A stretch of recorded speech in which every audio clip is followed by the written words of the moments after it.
Hello everybody, welcome to our English class. Sejam bem-vindos à nossa aula de inglês. Mais uma aulinha de inglês aí para essa semana. Essa semana é a semana da turma, essa aula é das 8 às 10. Turminha das 8 às 10, tá bom? É o seguinte, essa semaninha aqui é a semaninha do Dia dos Namorados, né? O Valentine's Day.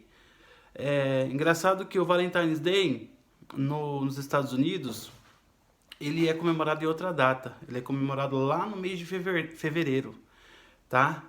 E aí, só que tem uma história interessante do Valentine's Day.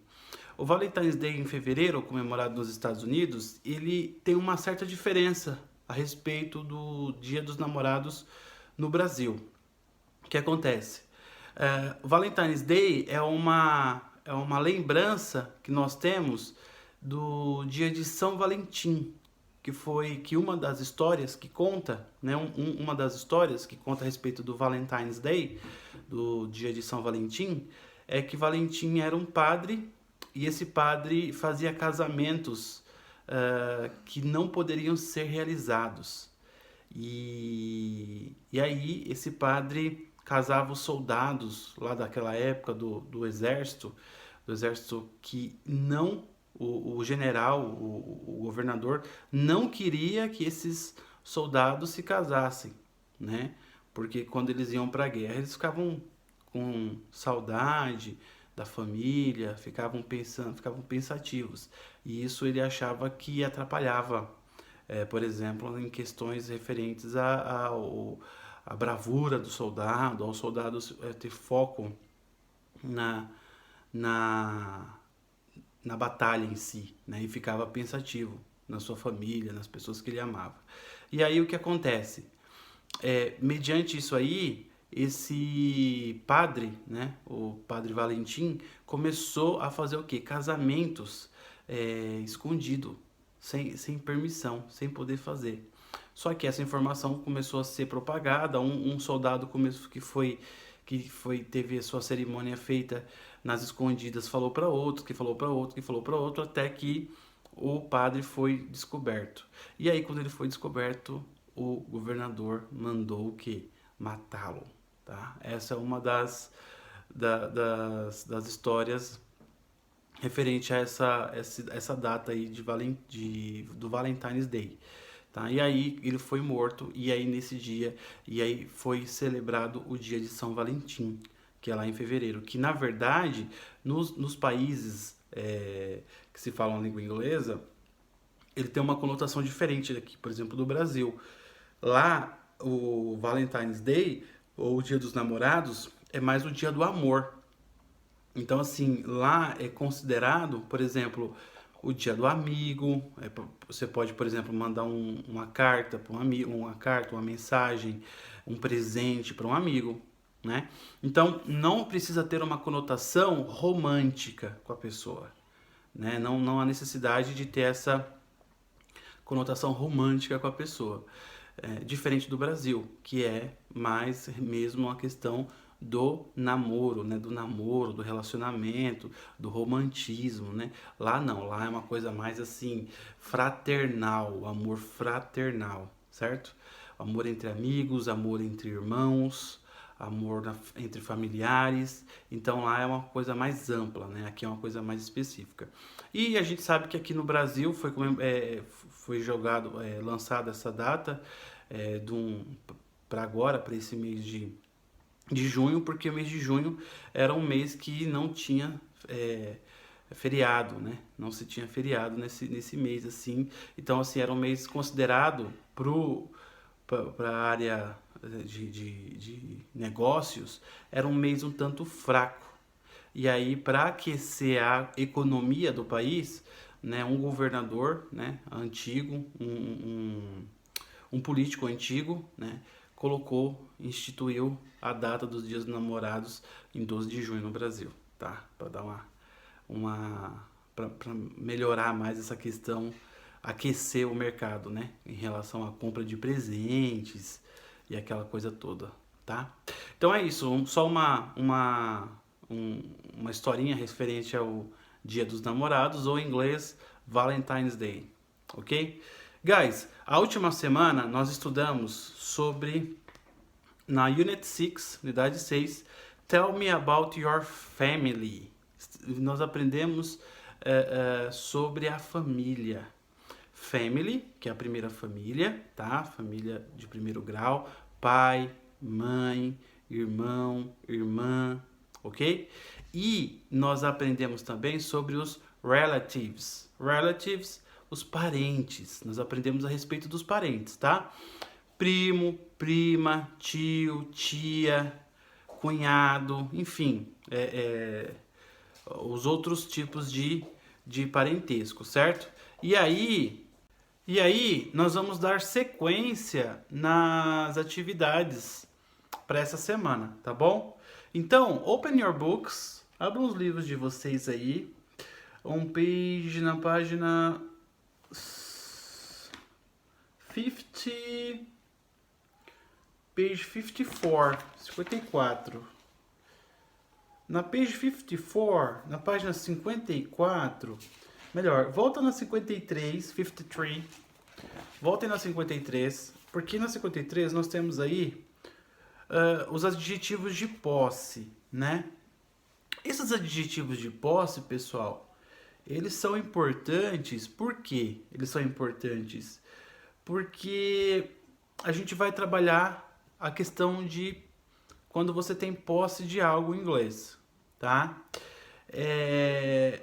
Eu dei uma introdução na aula passada e agora tem uns exercícios, tá? Nesses exercícios, se surgir alguma dúvida, manda para mim a questão, tá? Se puder, escreve, porque aí fica mais fácil para eu poder visualizar logo e responder para vocês, tá bom? Mas eu já li na semana passada esses adjetivos aí, né? É só voltar na aula anterior, que tem lá a minha explicação sobre eles, certo? Mas aí nós vamos utilizar eles nos exercícios, tá? Que aí é como o aluno aprende mesmo, não adianta, tem que praticar, tá bom? Então, assim, o tema do próximo exercício são esses adjetivos aí, tá? Então, pode voltar para 54. Na 54, nós temos aí, complete the sentences, complete as frases. Aí a letra A, nós temos aí, ó, Emily is, tá? Aí eu tenho embaixo, tenho duas opções sempre, nós vamos ter duas opções, my e his, tá? My significa meu ou minha. Só você voltar na aula lá e escrever do lado a explicação que eu dei para vocês, a tradução. E his significa dele, tá? Aí o que vocês vão fazer? Vocês vão ler a frase e vão ver qual que se encaixa melhor, qual que se enquadra mais. Por exemplo, a Emily é minha English teacher. Ou a Emily is his English teacher. Então, ó, qual que tem mais sentido? Emily é minha professora de inglês, Emily é professora de inglês dele. Tá? Então, por exemplo, Emily é a professora de inglês dele. Também poderia ser. Emily is his English teacher. Poderia ser também. Gramaticalmente falando, não é uma frase errada. Só que a que faz mais sentido aqui, Emily is my English teacher. A Emily é minha professora de inglês. Tá bom? Então vocês vão olhar sempre a frase, a opção que traz mais sentido, tá? Esse primeiro exercício, tá? Não tem, as duas opções aí não tem um erro estrutural, por exemplo. Não existe erro estrutural, tá? Então, às vezes do inglês, nas aulas de inglês, pode aparecer exercícios que a gente fala assim, sounds good, it sounds good, o que soa melhor, tá? O que soa melhor, né? O que faz mais sentido, tá bom? Então, isso aí que a gente pode, de fato, se atentar, olhar, tá bom? É para isso que a gente vai se atentar, é para isso que a gente vai olhar, enfim, numa boa, tranquilo, tá bom? A B, Alice is friend.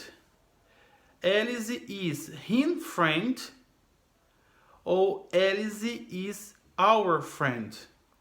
Então, ó, o him também pode ser o dele, tá bom? Mas, nesse caso aqui, o que soa melhor é our. Ó, Alice é nossa professora. Is our.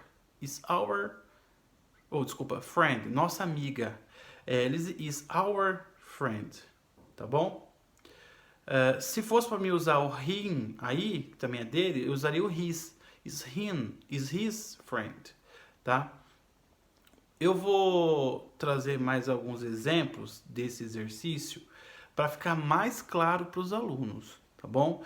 Primeiro eu vou pedir para vocês realizarem e aí eu vou sentir se vai surgir dúvidas ou se vocês tiveram uma grande quantidade de erros. Enfim, a gente vai analisar, vai avaliar caso a caso, tá?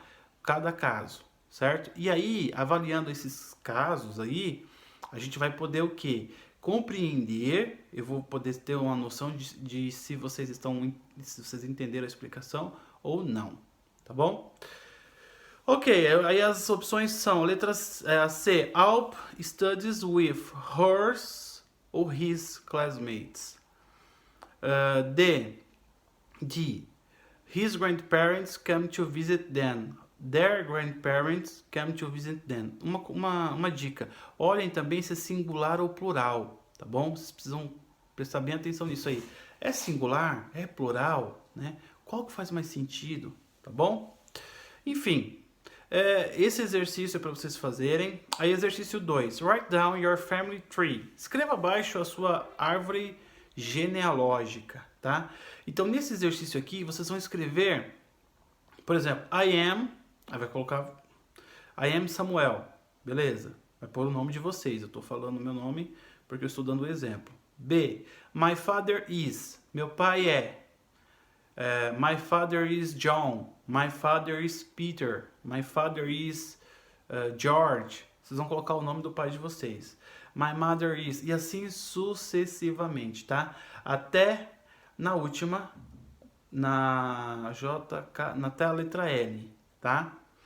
A letra L diz assim, ó, I am my uncle's, eu sou do meu tio.